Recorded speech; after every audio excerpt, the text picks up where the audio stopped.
আসসালামু আলাইকুম সুপ্রিয় শিক্ষার্থীরা, যারা চতুর্থ শ্রেণীতে 2026 সালে উত্তীর্ণ হয়েছ তাদের রেগুলার ক্লাসগুলো কিন্তু আমরা রানা স্টিচিং হোমের পক্ষ থেকে দিয়ে যাচ্ছি। সেই ধারাবাহিকতায় আজকে আমরা তোমাদের গণিত বইয়ের পৃষ্ঠা 2-এর সমাধান নিয়ে হাজির হয়েছি।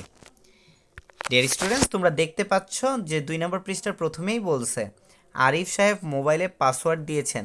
দেখতে পাচ্ছ যে 2,90,516, অর্থাৎ এই যে সংখ্যাটা 290,516 সংখ্যাটি পড়ি এবং লিখি। অর্থাৎ কিভাবে আমি পড়ব? অবশ্যই একক, দশক, শতক, হাজার, অযুত, লক্ষ, মানে স্থানীয় মান ধরে ধরে আমি কিন্তু পড়ব এবং লিখব। তো যারা যারা প্রথম রানা স্টিচিং হোমে এসেছো অবশ্যই চ্যানেলটিকে সাবস্ক্রাইব করে পাশে থাকা বেল আইকনটি বাজিয়ে দিতে হবে, তাহলে প্রতিনিয়ত আমাদের পুরো বইয়ের সমাধান কিন্তু তোমরা পেয়ে যাবা। শিক্ষার্থীরা, সো আমরা কিভাবে পড়ব? আগের নিয়মে সংখ্যাটি গণনা করতে পারি। সংখ্যাটি স্থানীয় মানের ছকে বসালে সহজ হবে। তাহলে সংখ্যাটা কী ছিল আমরা একটু দেখি।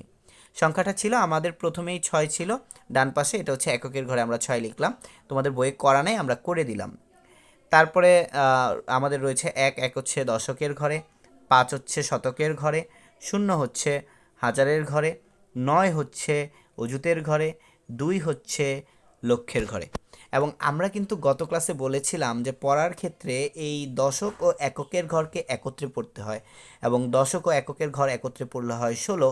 আরেকটা হচ্ছে অযুত ও হাজারের ঘরকে একত্রে পড়তে হয়। অযুত ও হাজারের ঘরকে একত্রে পড়লে হয় 90। অর্থাৎ এখানে আমরা দেখতে পাচ্ছি 2,90,516, 516।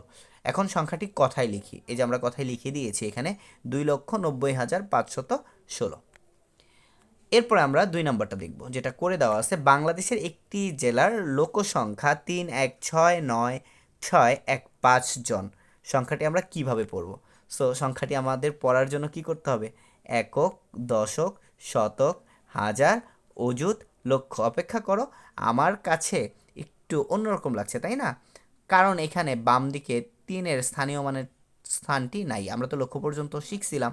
তো আমাদের এককের ঘরে চলে যাচ্ছে 5, দশকের ঘরে 1, এবং শতকের ঘরে 6, তারপর হচ্ছে হাজারের ঘরে 9, তারপর হচ্ছে অযুতের ঘরে 6, এবং আমাদের লক্ষের ঘরে কিন্তু 1। কিন্তু এই যে লক্ষের সামনে যে 3 আছে সেটার কিন্তু ঘর খুঁজে পাচ্ছি না। তাহলে নতুন একটি ঘর আসলো। তাহলে লক্ষের পরে যদি আর কোনো সংখ্যা থাকে ওইটাকে নিযুত বলে, হাজারের পরে কোনো সংখ্যা থাকলে ওইটাকে অযুত বলে, আর লক্ষের পরে কোনো সংখ্যা থাকলে ওইটাকে নিযুত বলে।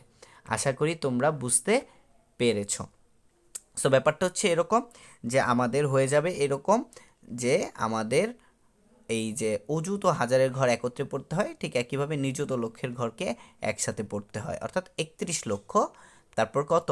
31,69,600, এই দুটাকে আবার একত্রে পড়তে হয় 15,615। এই ছিল আমাদের পৃষ্ঠা 2-এর সমাধান। ডিয়ার স্টুডেন্টস, আশা করি পৃষ্ঠা 2-এর যেই সমাধানটি রয়েছে সেটাও তোমরা খুব সুন্দরভাবে বুঝতে পেরেছো, এবং তোমরা জানো যে এখানে আমাদের পৃষ্ঠা 2-এ এভাবে আমাদের করলেই হয়ে যাবে। তো পৃষ্ঠা 2-এর সাথে কিন্তু পৃষ্ঠার 3-এর একটা রিলেশন আছে। অর্থাৎ পৃষ্ঠা 3-এ আমরা স্থানীয় মানটা যেটা আছে সেটা কিন্তু পড়ব। সো এটার জন্য আমাদের একটু কষ্ট করে, যেহেতু আমরা পৃষ্ঠা টু পৃষ্ঠা একটা করে ভিডিও তৈরি করছি, এটার জন্য আমাদের আবার 3 নাম্বার পৃষ্ঠার যেই ইয়াটি রয়েছে, ভিডিওটি রয়েছে, সেটা দেখা লাগবে।